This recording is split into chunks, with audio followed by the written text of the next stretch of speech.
Every video and episode of the It's Cavalier podcast is made possible by my supporters over on Patreon. If you enjoy the show here today, consider signing up. You'll get early access, exclusive videos, podcasts, member shoutouts, and more. And as always, thank you for watching. Go Cavs. Welcome to a special edition of the It's Cavalier podcast. It is mailbag time. You guys know what that means. That means I'm hopping in to answer some of the questions that you so graciously sent to me via X or Facebook or YouTube. And we start things off with Nolan8129, who says, what was the purpose of trading for Lonzo? Honestly, I think this one should be really straightforward. The Cavaliers, they felt from a defensive standpoint, from a playmaking standpoint, that they needed to make an upgrade, specifically with playoff basketball in mind. And Lonzo checks both boxes as he is capable of providing a substantial amount of two-way impact. And I think we've already seen that at times this season for the Cavaliers in a small sample size. I think that we were spoiled last season from an offensive standpoint from Ty Jerome in particular, and what he was able to bring to the table for second units that the Cavaliers threw out there, and kind of being able to step in seamlessly whenever one of Darius Garland or Donovan Mitchell was on the bench or needed some rest or was just out for a game or more.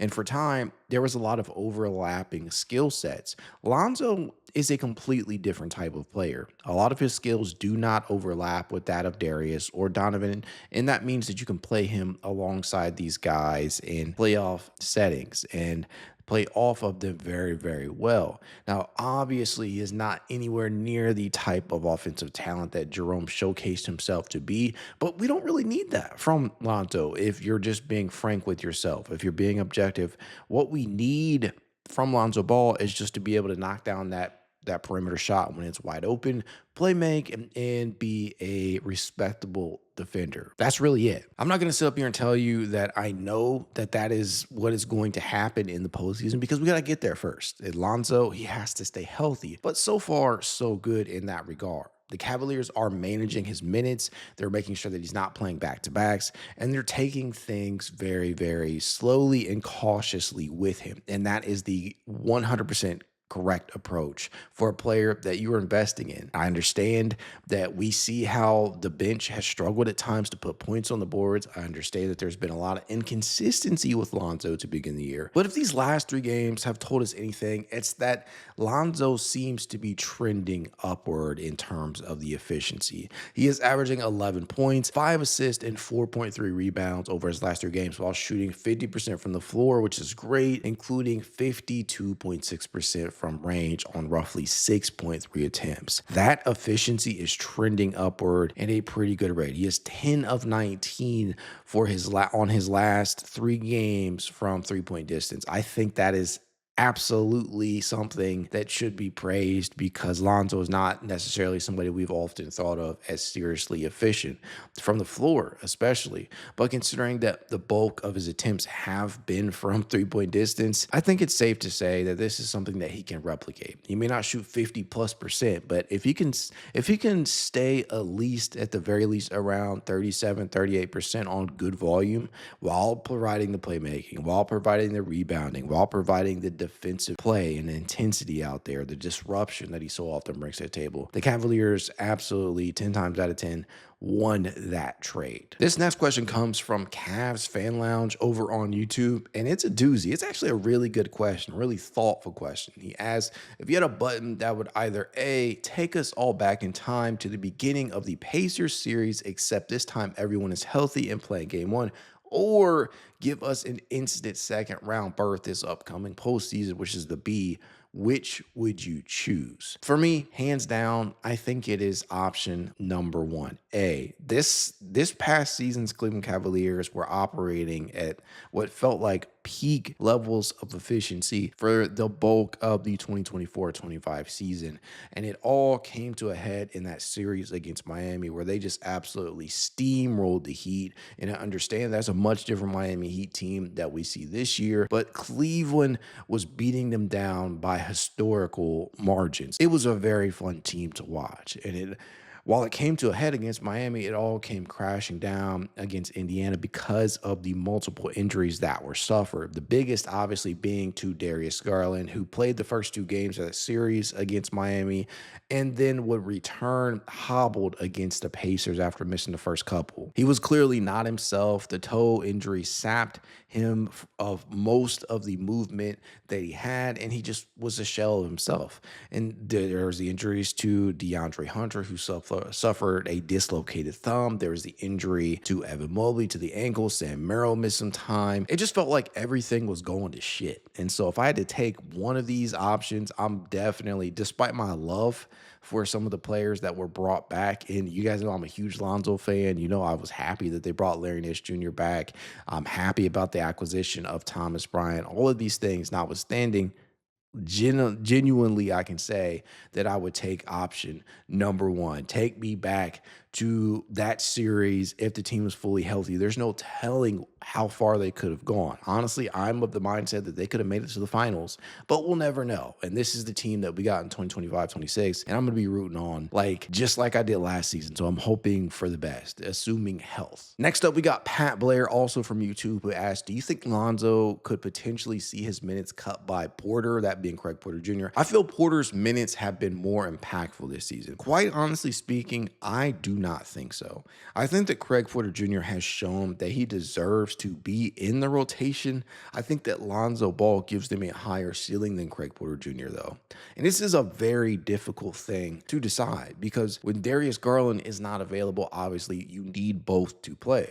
But when Darius Garland is out there and available, Donovan Mitchell's healthy, Sam Merrill's healthy, and eventually you will get Max Strus, somebody will be the odd man out entirely. The Cavaliers are not going to opt to play all these guards, especially ones that don't necessarily have a bunch of positional versatility. And as much as I love Craig, as much as I want to say that he deserves to play, it's such a hard thing to forecast if everybody is healthy. And I truly believe in Lonzo's two-way ability, especially come the playoffs. I don't think they're going to cut his minutes, especially when you already are going to have to make a decision on Jalen Tyson. And I believe that Tyson will be in the rotation as well because of his positional versatility. But there are a lot of mouths to feed and not enough minutes to go around. So as of right now, again, you can ask this question to me again in a few months. But if you're asking me right now, no, I don't think that Lonzo will have his minutes cut by Porter. That's just my feeling on the matter right now. FC Draw asks, why are they shooting so many unnecessary contested three-pointers instead of getting to the hole and dumping it down to our big men inside? I don't know. This is one of the most frustrating things about this team to begin this season.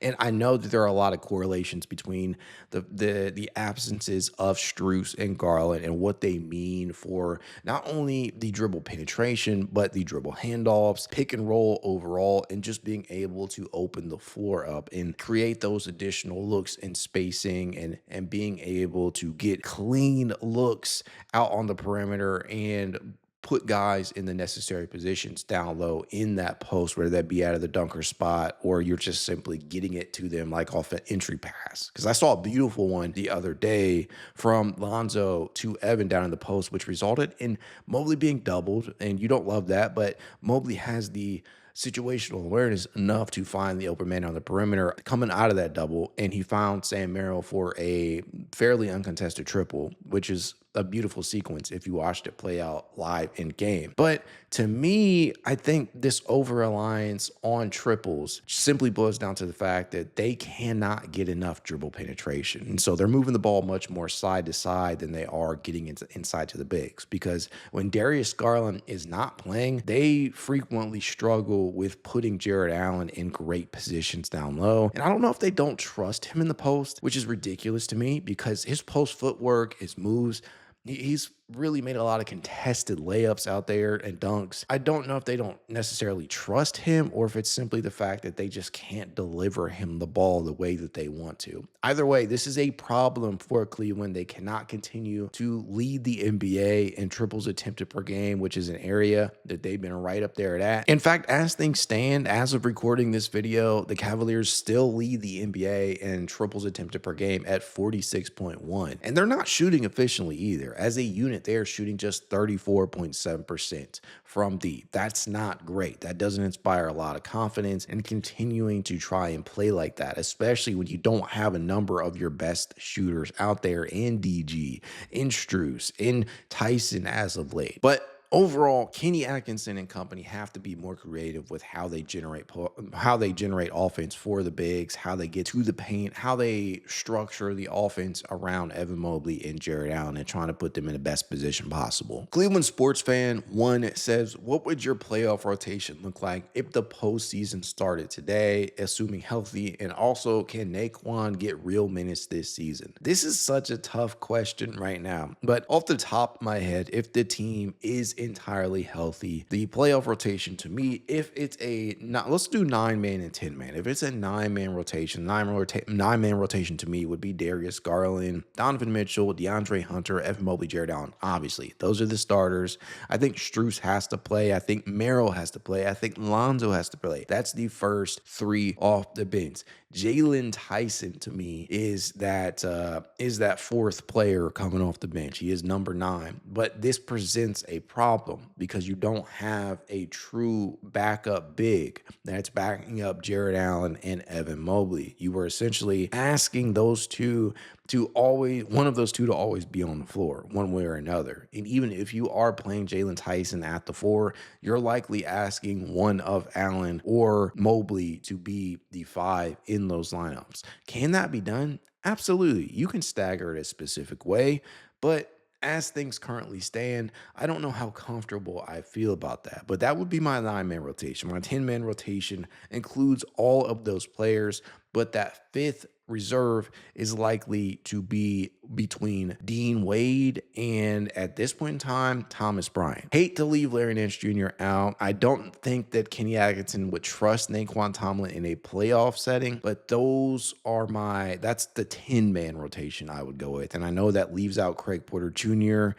I know that leaves out Larry. I know that things can be up in the air with some of these other players, but as things currently stand right now, I think that would be my 10-man rotation. Things can definitely change, though, depending upon how others progress. But who knows? That's what I got right now. Simply Dave over on X asked, do you think the fan base has valid criticisms, or are they overreacting because of last year's regular season looked? This is such a difficult thing to respond to sometimes, because I do see a lot of valid criticisms out there, like the lack of involvement of Jarrett Allen and just the bigs in general. I see that the 3-point attempts, there's an over-reliance there. We just spoke about that. But I do also believe that a good majority of fans, at least on social media, because you can't lump the entire fan base into that. There are a lot of people who just don't interact on social media. But on social media in particular, I do feel like there are a lot of overreactions. I know I'm guilty of that myself, and it's kind of hard not to get lost in the moment in time as we're so early into the season. But there are definitely some valid ones out there. Some that I already mentioned, others that I haven't brought up yet. But I think this team, it's very clear that for some reason they're operating at a way lower level than they did last season. That I know injuries are part of that, but effort and energy and hustle are things that are in control for this Cavaliers team, and they have waned. They've been inconsistent. These are definitely issues that I think can be solved, but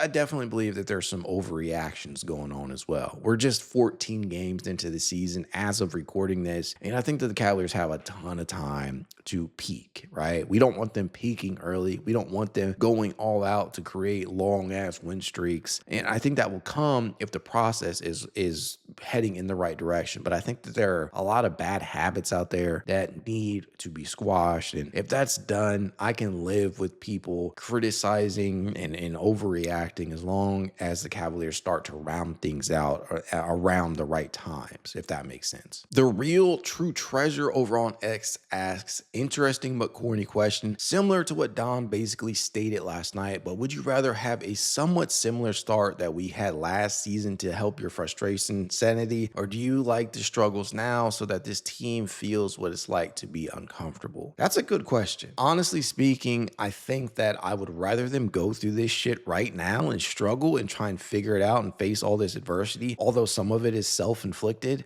I would much rather them go through that right now so that this team knows how to move past some of the adversity that they are facing. I think that last year was awesome. The vibes were just sky high, but they crashed, and they crashed hard because of the injuries and because of mental sharpness and toughness at times in the playoffs. And so that's kind of where I stand. I can live with the struggles right now. And I mean, they're 9-5. It's not the end of the world. I can live with the losses earlier on in the season if I know that the process is right and we're heading in the right direction from a habits standpoint. But I can't necessarily say that right now. So I'm definitely as frustrated as a lot of you out there, but I can live with it. I think that we're so early on in the season that they have enough time to improve in a lot of these different areas where they suck ass at right now. Matt Pesta Lover over on X says, do you think the Cavs are mentally tough? I don't think you're really going to discern that during the regular season. I think it's really easy to see them check out a lot of times, or it's easy to see them not give enough effort in certain games. We saw that, I feel like, numerous occasions already to begin the year, where if you just give a little bit more effort on the defensive end and lock in, if you just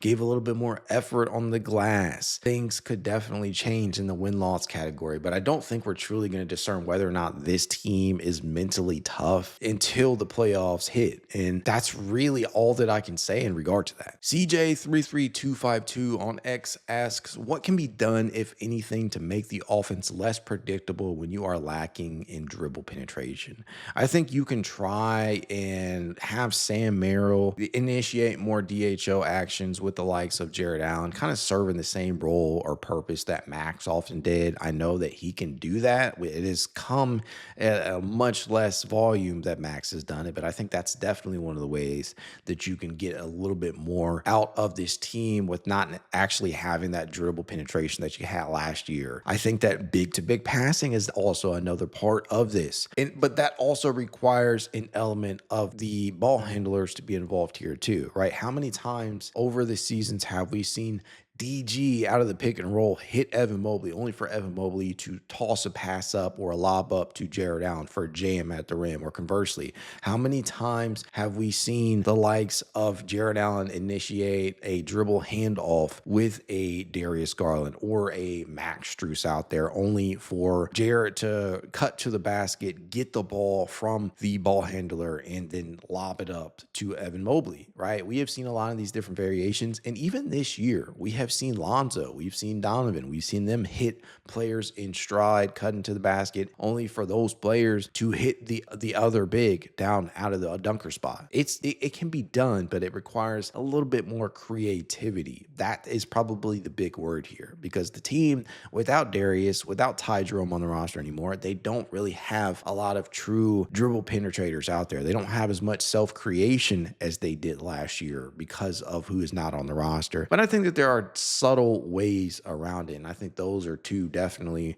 two that you can utilize a little bit more. Brandon D2233 over on YouTube asks, will we ever be able to say that Evan Mobley will win us a playoff series? How can they toughen him up? I think the answer to that question is obviously yes. I think that Evan is still I'm not going to say he's such a raw piece offensively. I'll just say that there's a lot of improvement that can occur there, even with said leap that he had last season. I think that they came into this year trying to put the ball in his hands, asking for more self-creation. They've upped the usage. He has gotten more touches than he probably has ever had. Some of that is good. Some of that is bad. He's not necessarily nearly as efficient as he has been in years past, everywhere from the field to the three-point line to the charity stripe. It's all feels like it's down. But what I can say is this. I think that doing this so early on in the year is only going to be a beneficial thing for Mobley come the playoffs.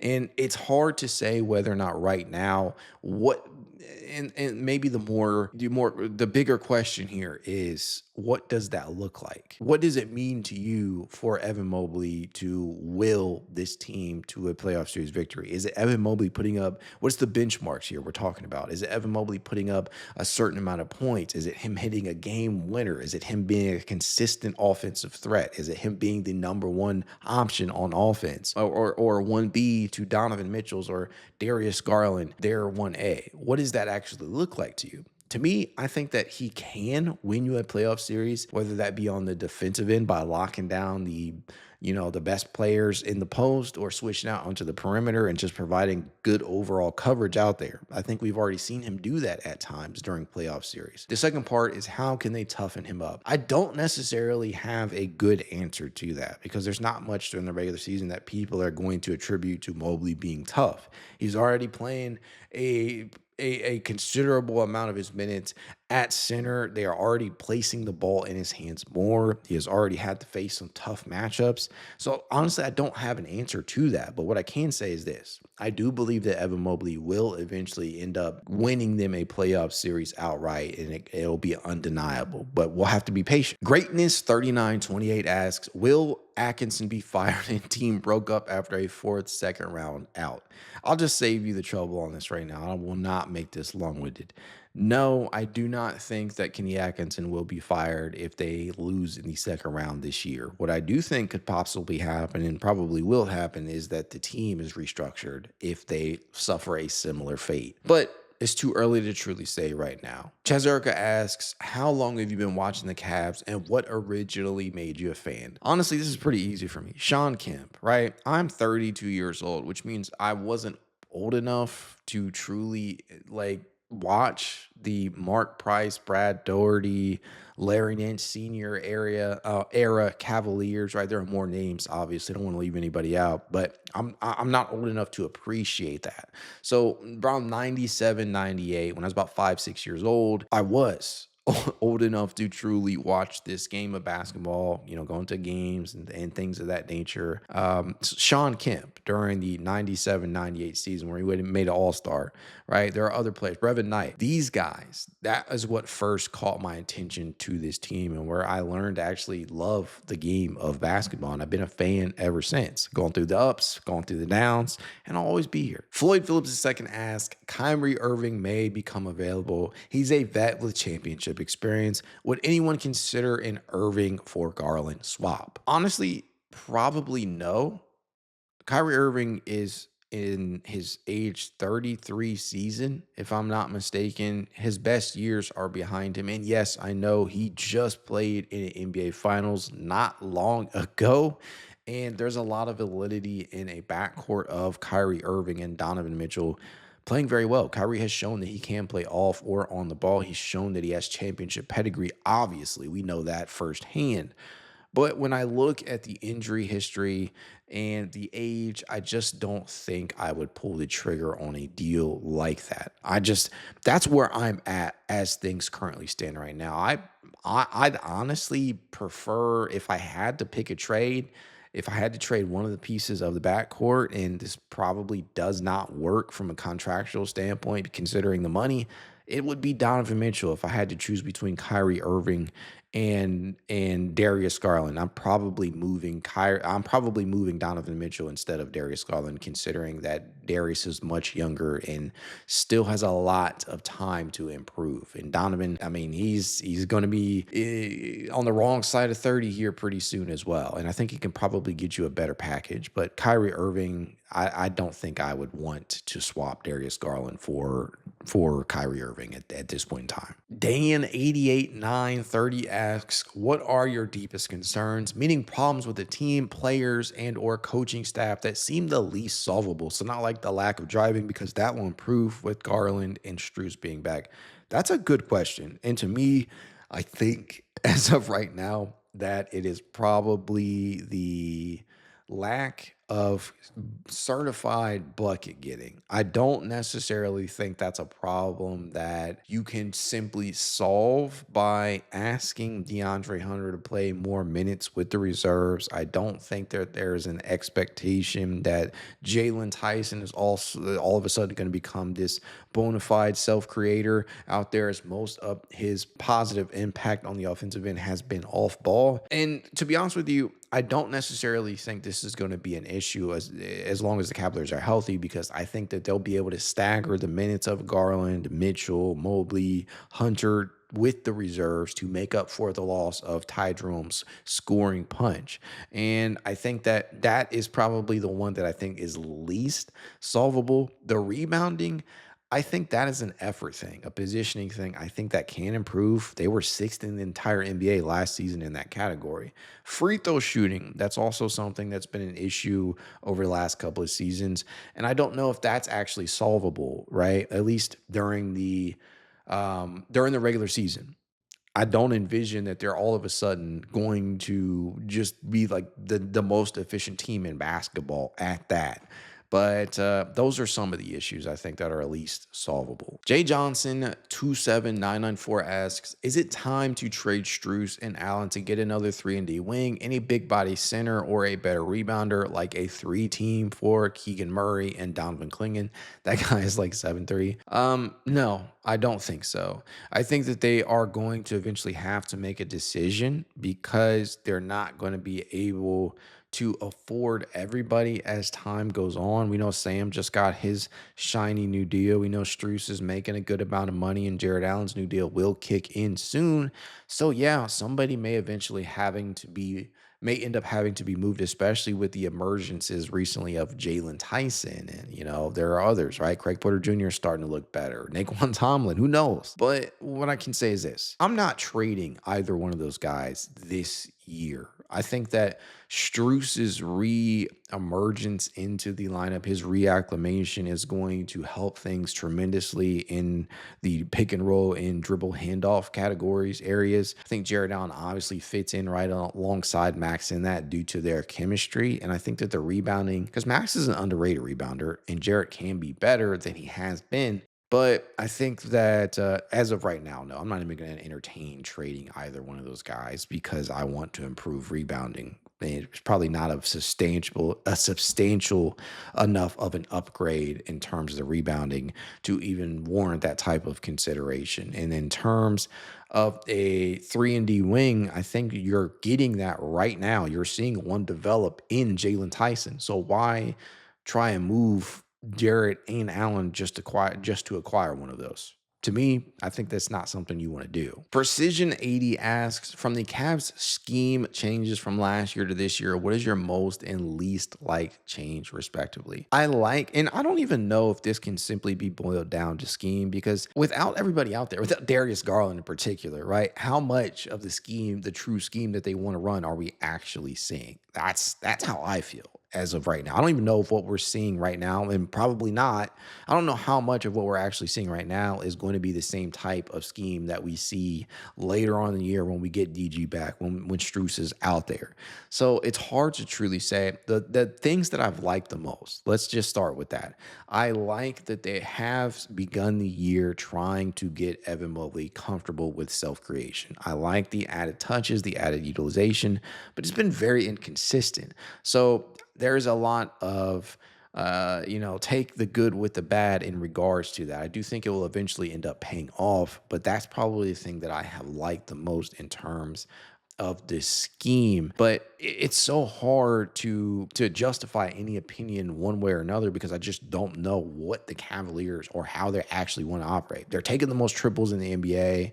They are passing the ball side to side more than they ever have. Mobley actually leads them in passes right now, and they don't have a lot of dribble penetration. So I think a lot of this is due to necessity and what we're seeing. They're not getting the ball to the bigs as much. I don't think that's a scheme difference from last year. I simply think it has to do with the personnel that's missed and a lack of creativity from Kenny Atkinson and company in getting the ball to those bigs. So it's really, really hard to say what I like and dislike. All I can say is that, like, the bits and pieces. I like Mobley getting the additional self-creation.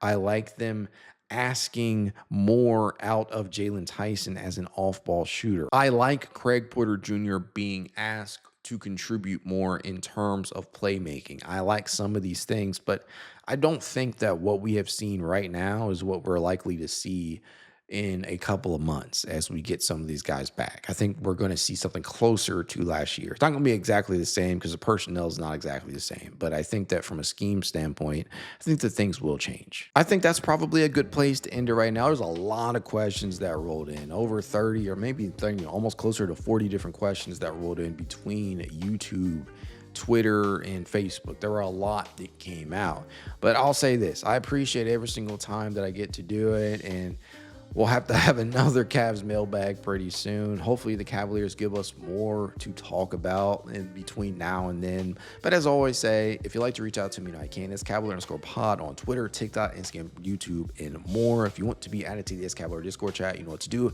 Leave a rating, leave a review, send a screenshot of said review to itscavalier53@gmail.com, and I will send you said invite. Go Cavs.